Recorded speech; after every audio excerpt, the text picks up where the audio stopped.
हाल ही के दिनों में 18 लोकसभा इलेक्शंस के दौरान रूलिंग पार्टी और ऑपोजिशन पॉलिटिकल पार्टीज के सेंट्रल रिलीजन बेस्ड रिजर्वेशन का इशू डिस्कशन का पॉइंट बना हुआ है। तो आइए जानते हैं कि आखिरकार ये रिजर्वेशन क्या है। रिजर्वेशन से इंटेंशन अपने पोस्ट और स्पेस रिजर्व करने से है। रिजर्वेशन का कनेक्शन जनरली लोकसभा या असेंबली इलेक्शंस या फिर गवर्नमेंट डिपार्टमेंट में जॉब से होता है। तो आइए जानते हैं कि भारत में रिजर्वेशन के हिस्टोरिकल बैकग्राउंड और इसके वेरियस स्टेजेस क्या हैं। पहला है हंटर कमीशन। 1882 में हंटर कमीशन के फॉर्मेशन से रिजर्वेशन की मांग की गई। दूसरा है farmer famous social reformer Mahatma Jyotirao Phule द्वारा फ्री और कंपल्सरी एजुकेशन और ब्रिटिश गवर्नमेंट की जॉब्स में रिजर्वेशन की मांग की गई। तीसरा है 1901 में महाराष्ट्र के फ्यूडल प्रिंसली स्टेट कोल्हापुर में शाहू महाराज द्वारा रिजर्वेशन की शुरुआत। इसके तहत भारत में दलित कम्युनिटीज के लिए पहली बार रिजर्वेशन की मांग की गई थी। 1935 में इंडियन नेशनल कांग्रेस ने पूना एग्रीमेंट के रेफरेंस में दलित क्लास के लिए कॉन्स्टिट्यूएंसी में रिजर्वेशन का प्रोविजन इंश्योर्ड किया था। 1942 में B.R. अम्बेडकर ने शेड्यूल्ड कास्ट को गवर्नमेंट सर्विसेज और एजुकेशन के क्षेत्र में रिजर्वेशन के लिए ऑल इंडिया दलित क्लास फेडरेशन की स्थापना की। 26 जनवरी 1950 को इंडियन कॉन्स्टिट्यूशन में सभी सिटीजन्स के लिए इक्वल अपॉर्चुनिटीज प्रोवाइड करते हुए सोशल और एजुकेशनल फॉर्म से बैकवर्ड क्लासेस या शेड्यूल्ड कास्ट और शेड्यूल्ड ट्राइब के अपलिफ्टमेंट के लिए कॉन्स्टिट्यूशन में रिजर्वेशन का स्पेशल प्रोविजन किया गया।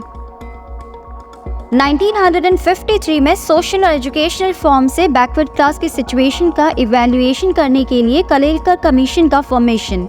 इस आयोग ने SC और ST के लिए रिजर्वेशन की रिकमेंडेशन की, लेकिन OBC के लिए रिजर्वेशन को रिजेक्ट कर दिया गया। चलिए अब आगे बढ़ते हैं और एक नज़र डालते हैं रिजर्वेशन की प्रेजेंट सिचुएशन पर। करेंटली इंडियन गवर्नमेंट द्वारा हायर एजुकेशन में 49.5% रिजर्वेशन का प्रोविजन किया गया है और वेरियस स्टेट रिजर्वेशन में ग्रोथ के लिए लॉ बना सकते हैं। सुप्रीम कोर्ट के डिसीजंस के अनुसार 50% से अधिक रिजर्वेशन नहीं दिया जा सकता है, लेकिन राजस्थान और तमिलनाडु जैसे कुछ राज्यों ने रिस्पेक्टिवली 68% और 87% तक रिजर्वेशन का प्रपोजल रखा है, जिसमें अपर कास्ट के लिए 14% रिजर्वेशन भी शामिल है। चलिए अब आगे बढ़ते हैं और जानते हैं religion based reservation. Religion based reservation की कॉन्सेप्ट एट फर्स्ट 1936 में त्रावणकोर कोचीन स्टेट में लागू की गई थी। करंटली कुछ राज्यों में जैसे कि केरल, तमिलनाडु, कर्नाटक, आंध्र प्रदेश और तेलंगाना में मुस्लिम्स को रिजर्वेशन का लाभ दिया गया है। चलिए अब समय है जानने का रिजर्वेशन के संबंध में कुछ कॉन्स्टिट्यूशन प्रोविजंस। इंडियन कॉन्स्टिट्यूशन में रिलीजन बेस्ड रिजर्वेशन का कोई प्रोविजन नहीं है, जैसा कि आर्टिकल 15 में मेंशन्ड है कि किसी पर्सन के साथ कास्ट, स्पीशीज, जेंडर, रिलीजन या बर्थ प्लेस पर डिस्क्रिमिनेशन नहीं किया जाएगा। ऑल्दो इंडियन कॉन्स्टिट्यूशन में सोशल, इकोनॉमिक और एजुकेशन के आधार पर बैकवर्ड और दलित कम्युनिटी को रिजर्वेशन का लाभ दिया जाता रहा है, जो करंटली भी लागू है और ये एक एक्सेप्शन है। चलिए अब आगे बढ़ते हैं और जानते हैं कि आखिरकार रिजर्वेशन इम्पॉर्टेंट क्यों है। वो कम्युनिटी और सोशल क्लास जो सोशल और इकोनॉमिकली बैकवर्ड है को उनके हक के साथ समान अपॉर्चुनिटी प्राप्त होती है। ये उन पर्सन्स को उनकी कैपेबिलिटीज़ और टैलेंट के आधार पर अवसर प्रदान करता है जो सोशल या इकोनॉमिक रीजन से पीछे रह गए हैं। रिजर्वेशन का महत्व पॉलिटिकल और इकोनॉमिक स्ट्रेंथ के लिए भी है। इससे विभिन्न समुदायों को पॉलिटिकल और सोशल प्रोसेसेस में भाग लेने का मौका मिलता है और सोशल हार्मनी को बढ़ावा मिलता है। रिलीजन बेस्ड रिजर्वेशन की इंपॉर्टेंस एजुकेशन और एम्प्लॉयमेंट के क्षेत्र में है। ये उन सेक्शंस को एडवांस्ड एजुकेशन और एम्प्लॉयमेंट के अवसर प्रदान करता है जो हिस्टोरिकल फॉर्म से डिप्राइव्ड रहे हैं। रिलीजन बेस्ड रिजर्वेशन का महत्व सोशल यूनिटी और हार्मनी को बढ़ावा देने में भी है। ये डिफरेंट कम्युनिटीज को एक साथ लाता है और भेदभाव को कम करने में मदद करता है।